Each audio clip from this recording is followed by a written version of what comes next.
کہتے ہیں ایک دفعہ ایک جمعے پر ایک دوست کے گھر دعوت تھی، ساتھ والی مسجد تھی احمدیوں کی، وہاں جمعہ پڑھنے چلے گئے۔ مولوی کا حال جو ہے سنایا وہ آج بھی یہی ہے۔ تو مولوی صاحب نے آدھا خطبہ شیطان کے خلاف دیا۔ شیطان جو ہے احمدیوں کی مشروب ہے، احمدی کارخانوں میں بنتا ہے۔ بہرحال کہتے ہیں باقی باتوں کے علاوہ یہ بھی کہا کہ وہ لوگ خاک ربا بھی ملاتے ہیں اس میں، یعنی مٹی ربا کی جو مٹی ہے وہ شیطان میں ملاتے ہیں، یہ ان کو بالکل نہیں پینا چاہیے۔ کہتے ہیں میں نے خطبہ تو سن لیا اس کا، لیکن نماز پڑھے بغیر میں وہاں گیا۔ دوست کہنے لگا کیا ہوا؟ میں نے کہا تم نے مولوی کی بکواس نہیں سنی؟ کہنے لگا چھوڑو یہ باتیں تو کرتے رہتے ہیں۔ بہرحال کھانا کھایا، کھانے کے بعد کہتے ہیں باہر نکلے تو ایک دکان سے دیکھا مولوی صاحب کھڑے شیطان پی رہے تھے۔ کہتے ہیں مجھ سے نہیں رہا گیا، میں نے مولوی صاحب سے پوچھا آپ تو ابھی شیطان کے خلاف بڑا کچھ بول کے آئے، آپ خود پی رہے ہیں۔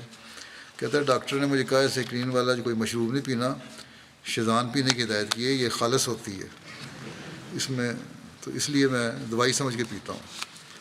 کہ میں نے کہا وہ روا کی مٹی میں لانے والی بات کیا ہوئی؟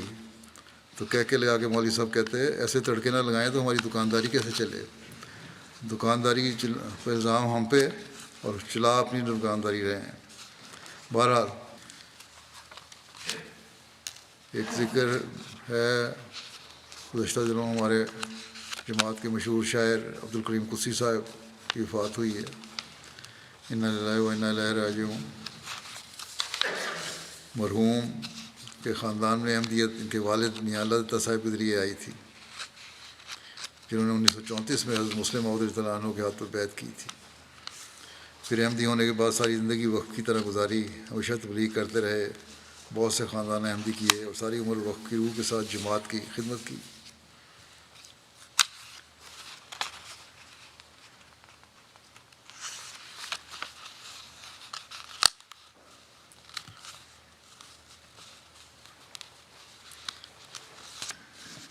ان کی اہلیہ بشریٰ کریم صاحبہ ہیں، ان کا نکاح خلیفۃ المسیح ثالث رحمہ اللہ تعالیٰ نے پڑھایا تھا۔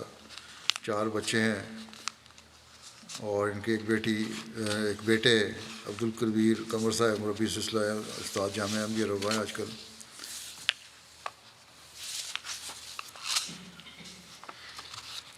خود قدسی صاحب بھی جماعت کی خدمت کرتے رہے، 30 سال تک جماعت احمدیہ رچنا ٹاؤن ضلع لاہور کے سیکٹری مال رہے۔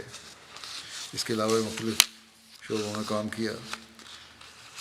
ان کا شاعری تو اچھی تھی، شعر کہتے تھے، مجموعہ بھی ہے، کافی مجموعہ کلام چھپ چکا ہے ان کا۔ ایک غیر معمولی کام جو ان کا ہے وہ قصیدہ یا آئینہ فیض اللہ والعرفانی کا منظوم اردو ترجمہ اور پنجابی ترجمہ ہے۔ اس کے علاوہ 313 درسمین کے اشعار کا پنجابی ترجمہ بھی انہوں نے کیا ہوا ہے۔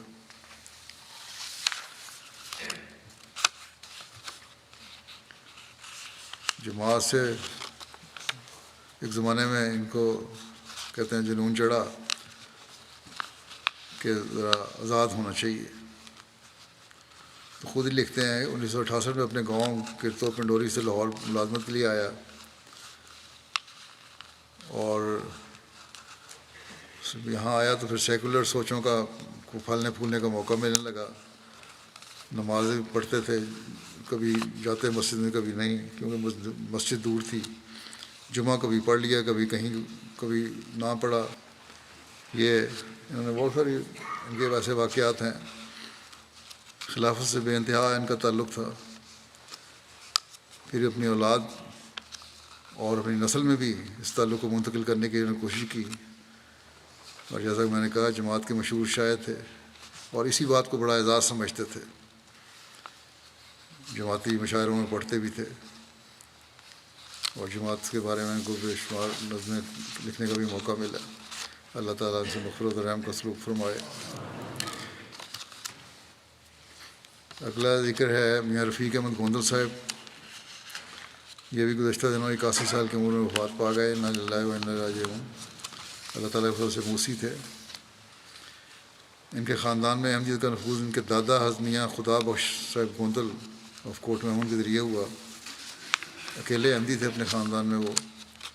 حضرت مسیح علیہ السلام کے زمانے میں جب طاعون پھیلی ہے تو ان کو بھی تعاون کی گلٹیاں نکل آئیں. اب نشانات کا ذکر ہو رہا ہے تو یہاں بھی یہ بھی ان کا واقعہ بھی ایک نشان ہے.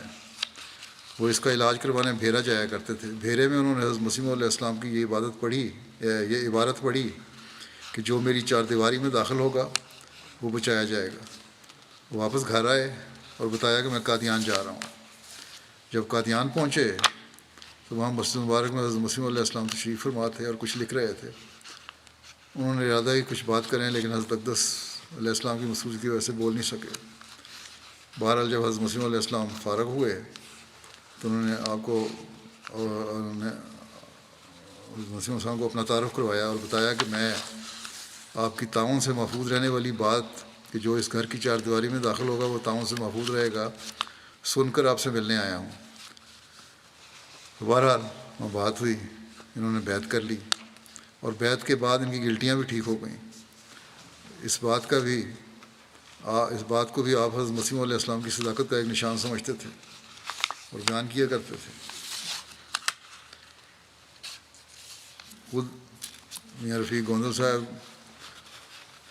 اور ان کے بیٹے کو ایک دفعہ طلباء نے لاہور میں پکڑ لیا, خوب مارا. جب لڑکے ان کی بیٹی کی پٹائی کر رہے تھے گھر سے یہ باہر نکلے, ان کو بچانے کی کوشش کی تھی, خود بھی زخمی ہوئے, ان کا بازو بھی ٹوٹا. تو بہرحال جماعت کی خاطر انہوں نے مار بھی کھائی.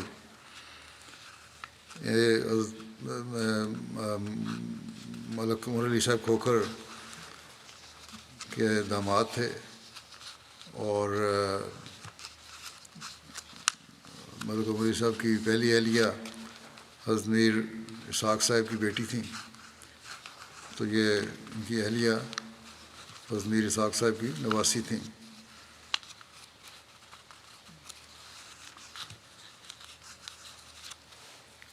ان کی اولاد میں ایک بیٹا اور دو بیٹیاں ہیں اور امریکہ میں ہے ایک بیٹا بیٹی. ایک بیٹی ان کی رفعت سلطانہ ڈاکٹر مشہور احمد مرحبا فضل استاد میں کام کر رہے ہیں, ان کی اہلیہ ہے. آپ کی اہلیہ نے لکھا کہ نمازوں اور تہجد کی پابند تھے, غریبوں کا بہت خیال رکھتے تھے. اللہ تعالیٰ مغفرت اور رحم کا سلوک فرمائے ان سے اور ان کے بچوں کو بھی ان کی نیکیاں جاری رکھنے کی توفیق دے.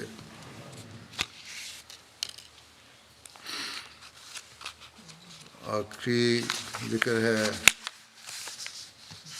ایک مکرمہ نسیمہ لائق صاحبہ امریکہ کا. یہ مکرم سید لائق صاحب شہید ماڈل ٹاؤن لاہور کی اہلیہ تھیں. ان کی بھی گزشتہ دنوں میں وفات ہوئی ہے. انا للہ و انا الیہ راجعون. یہ بھاگلپور ہندوستان میں پیدا ہوئی تھیں. ان کے والد محبوب الحسن صاحب احمدی نہیں تھے اور ان کی والدہ امت الورا صاحبہ نے خود بیعت کی اور احمدی میں شامل ہوئیں. یہ کا مطلب تھا اس زمانے میں کہ اگر عورتوں نے بیعت کی تو خامد بعض ایسے تھے شرفا شریف لوگ جو عورتوں کو اپنی بیویوں کو زور نہیں دیا کرتے تھے کہ وہ احمدی ہوئی. بہرحال والدہ احمدی ہوئیں اور والدہ کے پختہ ایمان اور خلافت سے مضبوط تعلق کی وجہ سے بیٹیوں کی شادیاں بھی انہوں نے احمدی گھرانوں میں کیں. سب بہنیں یہ احمدی ہیں. ان کی بیٹی حمیرہ صاحبہ امریکہ میں رہتی ہیں. کہتی ہیں جماعت اور خلافت کے ساتھ کامل طور پر وابستہ رہیں. اپنی زندگی دینی خدمت کے لیے وقف کر رکھی تھی. جماعت کے سچے جذبہ محبت اور انسانیت کی عکاسی کی. ان کا دل ہمدردی سے لبریز تھا, خاص طور پر نادار لوگوں کے لیے اور اپنے ارد گرد موجود لوگوں کی زندگیوں پر مثبت اثر ڈالنے کے لیے انتھک محنت کرنے والی تھی. نظر صاحبہ ہیں ان کی ایک بیٹی, یہاں والسال UK میں رہتی ہیں. کہتی ہیں انتہائی مخلص, خلافت کی وفادار, نظام جماعت کی پابند تھیں. انتہائی نڈر خاتون جو حق بات کہنے والی اور کبھی اس سے پیچھے نہیں ہٹتی تھیں. بد رسومات اور بدعات کو سخت ناپسند کرتی تھیں اور اپنے بچوں کو بھی اس حوالے سے ہمیشہ تلقین کرتی تھیں کہ ایک احمدی مسلمان کو ہر طرح کی لغویات سے پرہیز کرنا چاہیے.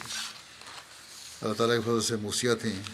عثمان خان میں 4 بیٹے اور 4 بیٹیاں ہیں. ایک بیٹے ان کے ڈاکٹر ہیں امریکہ میں, وہ ہمارے دوروں کے دوران ساتھ بھی رہتے ہیں, بڑے خدمت کرنے والے ہیں.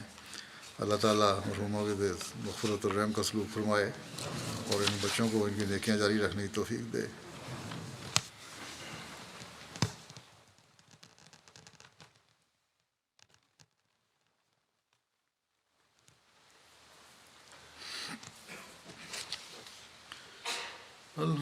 لله الحمد لله نحمده ونستعينه ونستغفره ونؤمن به ونتوكل عليه ونعوذ بالله من شرور أنفسنا ومن سيئات أعمالنا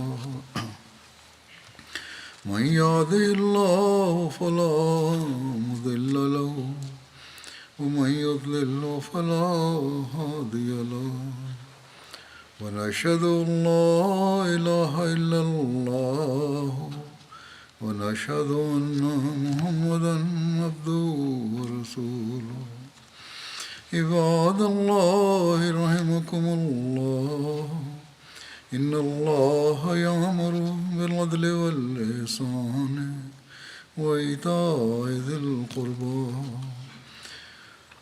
وينهى عن الفحشاء والمنكر والبغي يعظكم لعلكم تذكرون واذكروا الله يذكركم وادعوه